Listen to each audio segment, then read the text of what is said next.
4 दिनों से मार्केट में तेज़ी है। हालांकि अगर क्वांटम देखेंगे तो ऐसा लगेगा कि 1 महीने से तेज़ी चल रही है। 1200 पॉइंट, 1000 से 1200 पॉइंट की रैली निफ्टी में हो चुकी है। इस पर क्या भरोसा करें? किन सेक्टर्स पर यहाँ से भी बाइंग हो? कहाँ पर आप थोड़ा दूर रहकर चलें? इन सब पर बात करते हैं। हमारे साथ आज कोटक महिंद्रा एएमसी के सीईओ इक्विटी हर्षा उपाध्याय जुड़े हैं। हर्षा जी, गुड आफ्टरनून। 15 दिन में सेंटिमेंट पूरा पलट गया और कहाँ हम 21,800 पर थे, कहाँ हम अब 23,200 पर। क्या बदला आपके हिसाब से? क्यों चेंज हुआ इस तरीके से मार्केट में मूड माहौल, और अब क्या करना है? अनुज, देखिए, ये तो एक ओवरसोल्ड रिएक्शन था मार्केट में। करीब करीब 2 महीने तक लगातार मार्केट नीचे जा रहा था और पिछले कुछ ट्रेडिंग ट्रेडिंग सेशंस में डेफिनेटली एक पुल बैक रैली आया हुआ है और काफी शार्प रैली भी है, जैसे आपने बताया।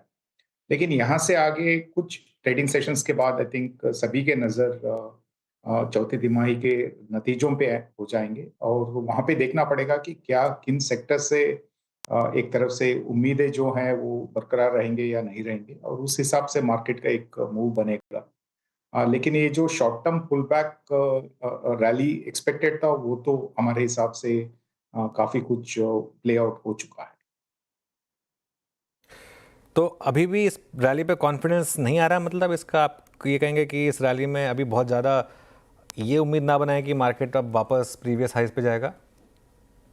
बिल्कुल अनुज जी, अभी भी लग रहा है कि जो अगले 2 तिमाही के जो नतीजे आने वाले हैं उसमें कुछ खास ऐसे उम्मीद रखने नहीं चाहिए, क्योंकि बहुत बड़ा कुछ एक्सपेक्टेशन से बेहतर कुछ खास नहीं आने वाला है। अगर वैसा नतीजे आएंगे तो ये भी बोलना मुश्किल रहेगा कि यहाँ से री रेटिंग किस बेसिस पे मार्केट का होगा। जरूर, जैसे ओवरऑल ग्लोबल क्यूज थोड़ा बहुत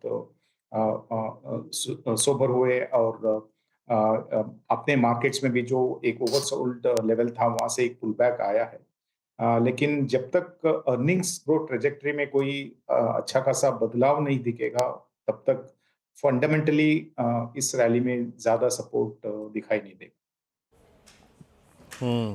अच्छा हर्षा जी, नमस्कार। मैं वीरेंद्र बोल रहा हूँ। प्रीएम्प्ट करना कुछ बिल्कुल आपने बात वाजिब कही कि ये एक जो शॉर्ट कवरिंग रैली थी वो अपने शायद एक बहुत मैच्योर स्टेज में आ चुकी है, लेकिन अगर नज़दीक खड़े अर्निंग सीजन को थोड़ा सा प्रीएम्प्ट करना हो, जो हमें लास्ट में एक सेंस मिली थी जिसमें एनबीएफसीज और बैंक्स ने फिर भी ठीक ठाक किया था, आपके अनुमान में अर्निंग्स ज़्यादा अच्छी कहाँ रह सकती हैं जिसको बाजार हाथों हाथ ले सकता है, थोड़ा प्रीएम्प्ट करना हो तो?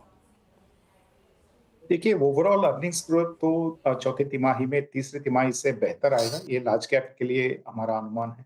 लेकिन इतना भी बेहतर नहीं होगा कि पूरा जो एक ट्रेंड जो दिख रहा है अर्निंग्स का, वो रिवर्स होके काफी स्ट्रॉन्ग ट्रेंड पे आ जाएगा। लेकिन कुछ सेक्टर्स हैं जहाँ पे मेरे हिसाब से अर्निंग स्टेबिलिटी दिखाई देगा या डिसेंट अर्निंग्स ग्रोथ दिखाई देगा। Banking sector, NBFCs, even IT sector में इस तिमाही के नतीजे ठीक ठाक होने चाहिए।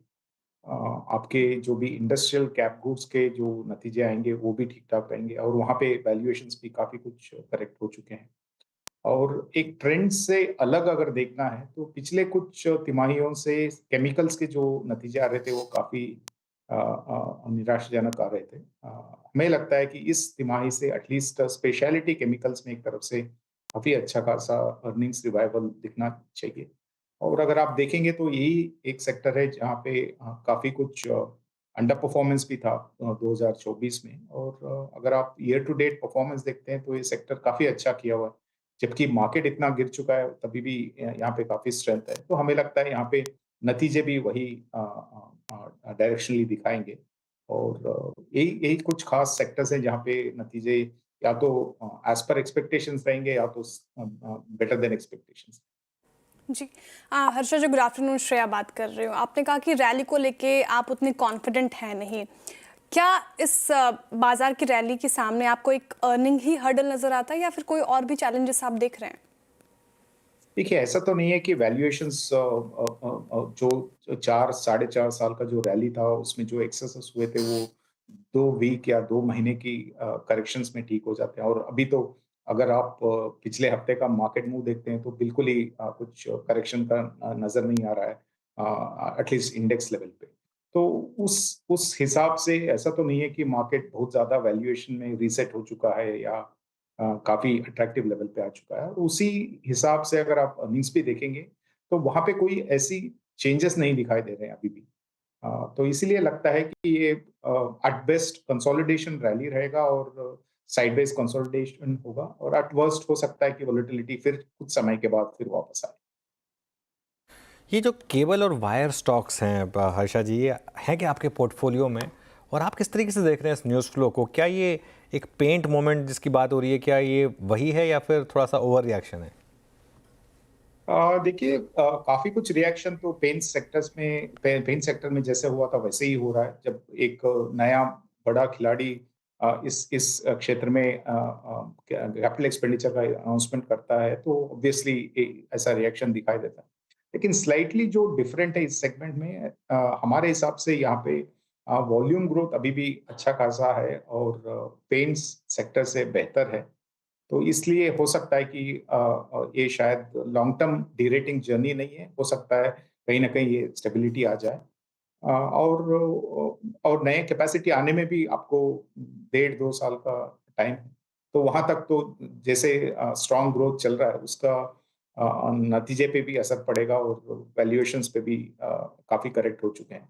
तो हमारे हिसाब से ये बिल्कुल पेंट जैसा शायद ना बिहेव करे, लेकिन थोड़ा बहुत सतर्क तो रहना ही चाहिए क्योंकि वैल्यूएशन से यहाँ पे बहुत महँगे थे और उस कारण से भी एक जो नेगेटिव डेवलपमेंट हुआ उससे काफ़ी नुकसान हुआ है। तो यहाँ पे एक बार स्टेबिलिटी आने तक थोड़ा वेट करना चाहिए। हम्म। अच्छा हर्षा जी, जो एक सीजनल एडवांटेज होता है, आई मीन गर्मियों के आने का, उसमें पावर, उसमें आप कंज्यूमर ड्यूरेबल्स को रख सकते हैं, वाइट गुड्स सेगमेंट को, एसीज को। बट दिक्कत यह है कि specially for consumer durables and white goods segment कि इस बार मेटल प्राइसेस काफ़ी फर्म है, जो कि शायद इस वक्त ऑटो को भी काफ़ी परेशान कर रहा है। बट मोर और लेस आपकी पावर पे और एक कंज्यूमर ड्यूरेबल स्पेस पे, वोल्टास हो गया, हेवल्स हो गया, इन पर व्यू क्या है आपका इस वक्त? दोनों पावर सेगमेंट और कंज्यूमर ड्यूरेबल्स पे हमारा व्यू पॉजिटिव है। लेकिन बिटवीन द टू हमें लगता है कि पावर सेक्टर में वैल्यूएशंस काफ़ी ठीक-ठाक है और करेक्शंस भी थोड़ा लंबा चल चुका है। तो उस हिसाब से डाउनसाइड शायद लिमिटेड होगा पावर सेक्टर में compare to consumer durables. Consumer durables में शॉर्ट टर्म जो इंडिकेशंस हैं डिमांड का या प्रॉफिटेबिलिटी का, वो सब कुछ ठीक-ठाक है, लेकिन वैल्यूएशंस काफ़ी महँगे हैं। तो इसलिए भी थोड़ा वहाँ पे सावधानी रखनी चाहिए। ठीक है, वैल्यूएशंस थोड़े महंगे हैं, सावधानी रखने के लिए चाहिए। फिलहाल ये रणनीति आप अपनाएं। लेकिन आईटी सेक्टर को लेकर सवाल है हर्षा जी, जिस तरीके से हमने पेन देखा, फिर एक रिवाइवल भी देख रहे हैं आज के सत्र में। इस पर्टिकुलर स्पेस को लेकर आपकी क्या राय होगी? काफ़ी वोलेटिलिटी झेल रहा है ये स्पेस। देखिए, अभी तो हाँ, हमारे हिसाब से ये जो डाउन ट्रेंड आया है, ये नैस्डैक का करेक्शन को लेके चलते हुए और यूएस इकोनॉमी पे जो व्यू बन रहा है कि एक एक तरफ से हार्ड लैंडिंग हो सकता है और उस हिसाब से डिस्क्रिशनरी आईटी स्पेंडिंग शायद थोड़ा बहुत नरम हो जाएगा, ये सब व्यूज आ रहे हैं। लेकिन हमें लगता है कि ये शायद लॉन्ग टर्म और मीडियम टर्म ट्रेंड नहीं है और जैसे-जैसे गाइडेंस आएँगे नेक्स्ट फाइनेंशियल ईयर का अगले कुछ 15-20 दिनों में, तो हमें लगता है कि यहाँ पे भी स्टेबिलिटी दिखना चाहिए और हमें लगता है कि यहाँ पे ज़रूर एक अच्छा खासा एक्सपोज़र रखना चाहिए और वो मीडियम टू लॉन्ग टर्म में प्ले आउट हो। अच्छा हर्षा जी, मैंने जो अभी पावर का जिक्र किया, उसकी स्ट्रॉन्ग प्रेजेंस पीएसयूज में भी है, बट पीएसयूज इस बार थोड़े से अच्छे मूड में है। दो प्रश्न है सर। ये पीएसयूज का कार्नेट शुरू हुआ था लास्ट मई जून में, CY24 में। हमारे कॉलर शोज में अधिकतर प्रश्न यही आते हैं कि ट्रैप हैं डिफेंस में, रेलवे में। एक तो इस मूव में आपको कोई ठोस रीज़न नज़र आता है, और अगर हाँ तो चाहे वो डिफेंस हो, चाहे वो रेलवेज हो या फिर ओएमसीज हो, कहाँ पर बेट करना चाहिए इस वक्त? और एक और चीज़, कहाँ पे लोग अपने आप को एवरेज आउट भी कर सकते हैं? देखिए, पहली बात तो ये है जो पहले भी मैंने आपके शो में कह चुका हूँ कि पीएसयूज़ और प्राइवेट सेक्टर ऐसे टॉप डाउन एवेल्युएशन नहीं करना चाहिए। हर एक बिजनेस अलग होता है, पीएसयूज में भी और प्राइवेट सेक्टर में भी। और जब हम प्राइवेट सेक्टर कंपनीज को एनालाइज करते हैं तो बॉटम अप एवेल्युएशन करते हैं, कौन से सेक्टर में कैसा बिजनेस है, क्या कॉम्पिटिटिव एडवांटेज है। लेकिन बहुत सारे जो इन्वेस्टर्स है वो पीएसयूज को, सब पीएसयूज को एक ही बराबर इवेल्युएट करते हैं, वो सही नहीं है। हर एक का अंडरलाइंग बिजनेस वैल्यूएशन और ग्रोथ मोमेंटम, ये सभी चीजें देख के फिर आगे बढ़ना चाहिए। और विद इन पीएसयूज हमें लगता है कि पीएसयू बैंकिंग स्पेस, डिफेंस और oil and gas and power, ये सभी क्षेत्रों में अभी भी अच्छा खासा अप ट्रेंड आने का उम्मीद है। तो हमें लगता है कि काफ़ी कुछ सेक्टर्स में यहाँ पे वैल्यूएशन करेक्शंस भी अच्छा खासा हो चुका है। तो एक एक ओवरवेट एक्सपोज़र रखना चाहिए। लेकिन वो बॉटम अप इवैल्यूएशन के बाद, ऐसा तो नहीं है कि वो पीएसयूज़ हैं इसलिए हम उसके ऊपर पॉजिटिव हो। ओके, एक आखिरी सवाल मेरी तरफ से, मेटल्स पर अब आपका क्या व्यू होगा, इस साल का सबसे शानदार सेक्टर? अनुज, फ्रैंकली हमारा व्यू कुछ खास बन नहीं पा रहा है, क्योंकि यहाँ पे बहुत सारा मूविंग पार्ट्स हैं ग्लोबली। अगर आप देखेंगे टैरिफ्स हैं और क्या होगा, जो एक्सेस कैपेसिटीज हैं उस पे क्या इम्पैक्ट होगा, और ऐसे बहुत सारे क्वेश्चंस हैं जिसके आंसर्स आज अब हमारे पास नहीं है। लेकिन अगर आप इस साल का मूव देखेंगे तो डिस्पाइट ऑल दीज नेगेटिव्स ये सेक्टर अच्छा खासा परफॉर्मेंस दिया हुआ है। लेकिन हमारी जो पोजीशंस है वो मोर और लेस बॉटम अप एवेल्युएट करके फिर पोजीशंस लिए हैं। ऐसे टॉप डाउन व्यू तो मेटल्स पे नहीं बनाए हैं। हम थोड़ा और क्लैरिटी के लिए वेट करेंगे और उसके बाद शायद कुछ व्यू ले सकते हैं। आज के दिन में हमारा जो भी पोजीशंस है वो स्टील और एल्यूमिनियम में। ठीक है, बहुत बहुत शुक्रिया हर्षद जी हमारे साथ जुड़ने के लिए और तमाम सवालों के जवाब देने के लिए बहुत शुक्रिया आपका। चलिए अब